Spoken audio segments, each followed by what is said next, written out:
Berikut Pak Edward Tanur dari fraksi PKB. Silakan Pak Edward.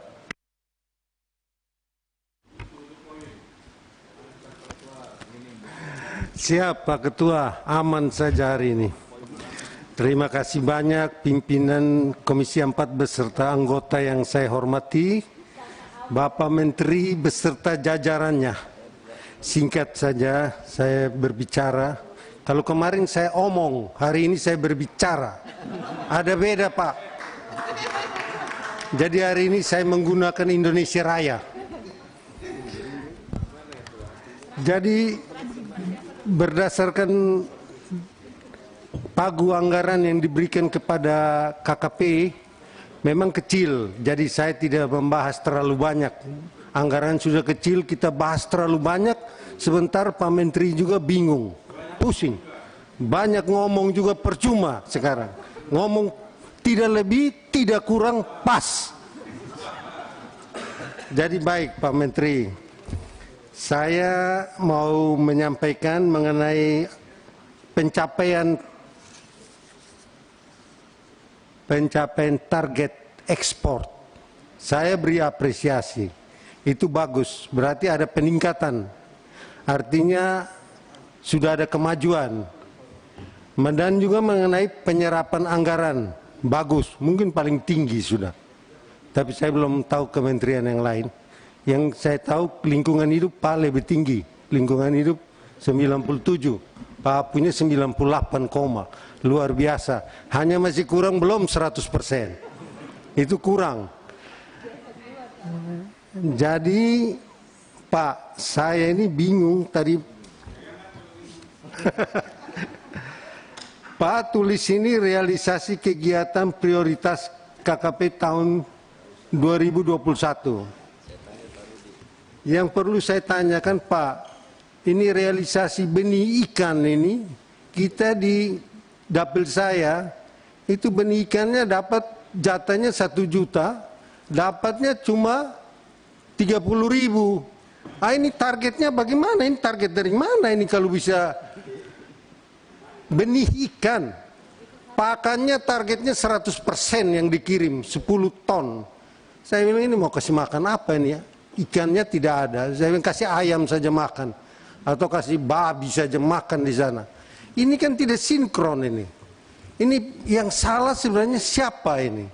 Pakannya 100%, benih ikannya 0,3%. Ini bagaimana? 1 juta ekor yang dikirim hanya 30.000. Ini tolong ditertibkan dulu ini. Jangan sampai hanya tulis di atas kertas realisasi-realisasi, di lapangan tidak ada. Ini semacam masukan Pak Menteri, mohon maaf, tidak perlu kita saling tersinggung. Kita ngomong to the point yang benar apa yang kita lihat. Itu prinsipnya. Kita sama-sama NKRI, jadi tidak ada satu saling menjatuhkan. Jadi itu mengenai itu. Satu lagi Pak Menteri, mengenai eksavator. Di sini sudah ditulis realisasi 32 unit.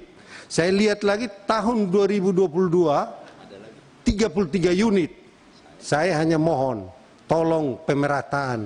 Daerah kami juga butuh. Jadi yang sudah dapat sudah, stop sudah. Jangan dia lagi, lu lagi. Kita juga ada konstituen yang membutuhkan. Pak Menteri, NTT itu daerahnya nanti Tuhan tolong. Tapi kalau Pak Menteri bisa tolong, lebih bagus lagi. Jadi kami sangat mengharapkan. Jadi Pak Edward, nanti Tuan Gono tolong.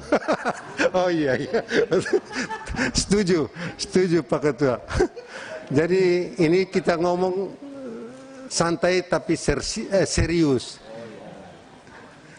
Jadi itu saya hanya titipkan pesan itu, tolong kami diperhatikan juga.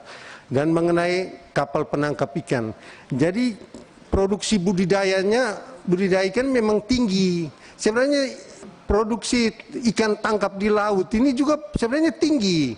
Cuma kita harus akui bahwa kita kekurangan dana, sarana dan prasarana di laut kurang. Coba kalau banyak, coba kasih kapal penangkap ikan yang banyak, pasti dia lari lewat dari budidaya. Budidaya ini kan butuh manusianya yang menangani ini. Kalau di laut kan kasih aja alat tangkap. Itu Tuhan sudah siapkan di laut, kita tangkap saja sekuat tenaga, dan luasnya bukan 1-2 hektar, berjuta-juta hektar itu lahan. Jadi saya sedikit kasih masukan bahwa budidaya tangkap ini sebenarnya potensinya besar, tapi apa daya kalau dana kurang. Ini kan ya mungkin ke depan kita pikirkan lagi bahwa ini sebenarnya tidak susah. Mungkin sedikit lagi Pak, karena sebentar kalau terlalu lama sudah ditegur lagi nggak enak. Jadi mengenai perikanan budidaya sudah saya sampaikan bahwa budidaya juga baik, tapi lebih bagus lagi perikanan tangkap, karena itu risikonya sebenarnya kecil. Kita tidak perlu kasih makan dia di dalam laut, itu tidak perlu, langsung tangkap saja. Itu karunia yang besar untuk Indonesia, ini laut yang luas. Ya, saya tambah sedikit dulu Pak Ketua, supaya komplit. Terima kasih banyak Pak.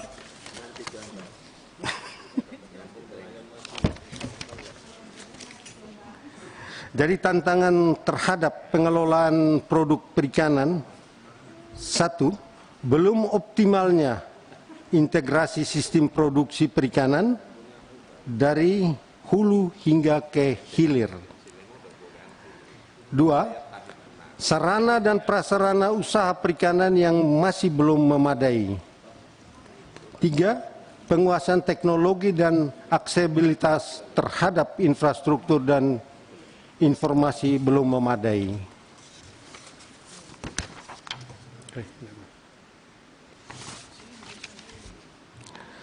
Terkait tuntutan masyarakat nelayan terhadap PP nomor 85 tahun 2021 tentang jenis dan tarif atas jenis perikanan, atas jenis penerimaan negara bukan pajak yang berlaku pada Kementerian Kelautan dan Perikanan yang dinilai cukup memberatkan nelayan kecil. Perlu adanya pengkajian secara komprehensif terhadap peraturan pemerintah tersebut sehingga tidak ada pihak yang merasa dirugikan.